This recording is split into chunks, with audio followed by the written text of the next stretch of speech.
Welcome to the Dibley Diaries for this week. This week we are going to be thinking about Thomas believing in John 20 and about the Christians sharing what they have in Acts 4. And I wanted to start off by thinking about the rural challenge of what it means to share. And one of the a really sweet thing happened to me recently. I was in a church service where there were members from more than one church from our benefice, and the church building we were in, they knew that one of the other church buildings needed a new wooden hymn board. Now apparently, I haven't looked at this, new wooden hymn boards cost about £600, which is remarkable, and this other church needed another hymn board because they were they've got people sitting that can't see it from where the other one is. And so one of the people in charge, the church wardens at the host church, came up and said, well, we've got this spare hymn board we never need, so would you like to borrow it? Have it for as long as you like, but I think it probably just needs to have a note on the back saying on loan from us. And that really filled me with hope, because it seems on one level a really trivial thing, but actually it meant that the church communities and our benefice were thinking, well, actually, of course we could share this. I mean, it's sitting in the back done by their organ doing nothing, and the other people needed it. And it's a small sign, and it might seem a silly sign, but it's really not, of actually thinking more about holding things in common. And that is a real challenge in the rural communities. People are still often resentful about having to share their vicar, whatever that their vicar looks like. The kind of, oh, well, they have to go there and they have to go here and they have to rush around. But actually, sharing is really important.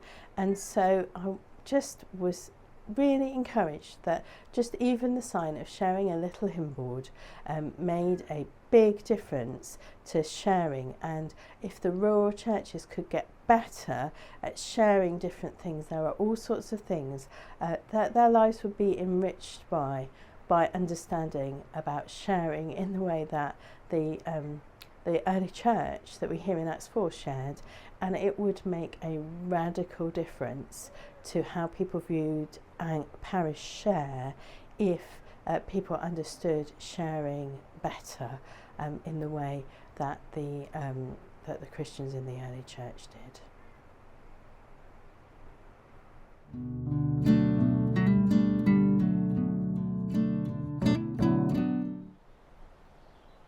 Thought for the week this week is based on the two passages that we have set for us today, on the John 20 passage where Thomas comes and encounters Jesus, and we must have, it's compulsory for us to have the Acts 4 passage today about the believers sharing everything that they had and holding everything in common. So those are our compulsory readings for today. And I want to start with Thomas. Now, I really like Thomas. He's one of my favourite disciples, but we don't really know much about him.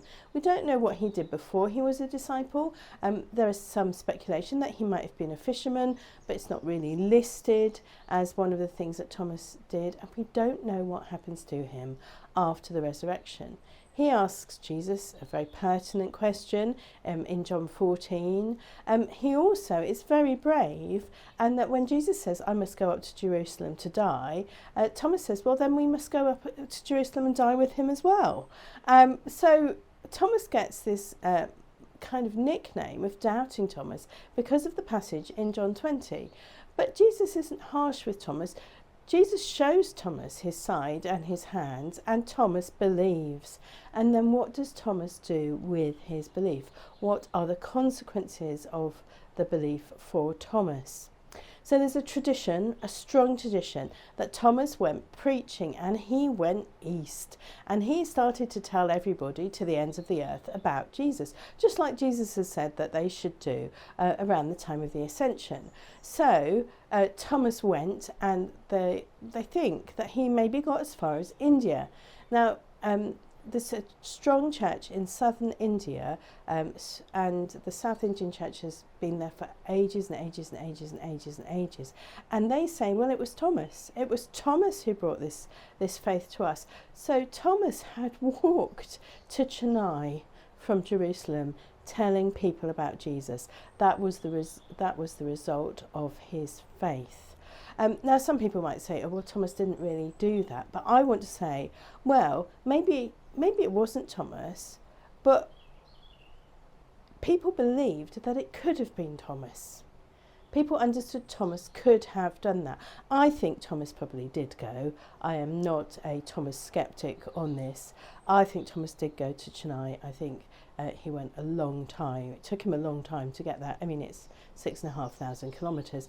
But I think Thomas did go all the way to India to tell people about Jesus. That was the consequence of his belief.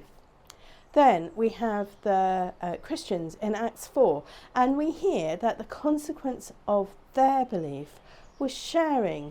It was a really radical thing. They held property in common, nobody was in need, they worked towards a kind of equal status for people. They shared what they had because of their belief. It was radical, it was challenging, it turned society upside down. But it was the consequence of their belief in Jesus' death and resurrection and ascension. And the Holy Spirit, their belief, the consequence of that was this radical sharing. So we see that the consequence of Thomas's belief was his great missionary journey, whether he reached Chutney or not. Thomas's belief brought about this great missionary journey for Thomas. The result for the Christians in Jerusalem was that they shared things. They radically shared things. And that challenges us. What is the consequence of our belief? What changes because of our belief? What is it that we need to be doing as a consequence of our belief? Where will it lead us?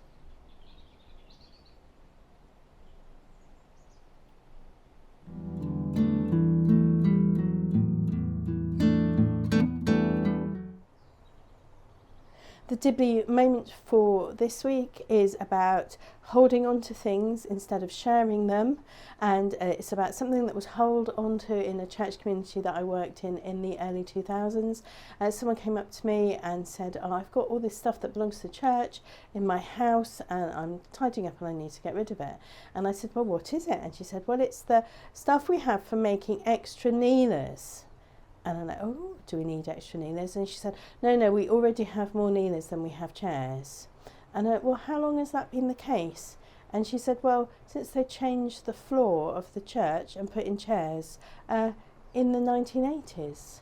So for 20 years, this person had been hanging on to something on behalf of the church. And we put it on eBay, and someone who really needed it came and got it and took it away. So I wonder what's in the back of a cupboard somewhere in your church community that could be shared practically with somebody else.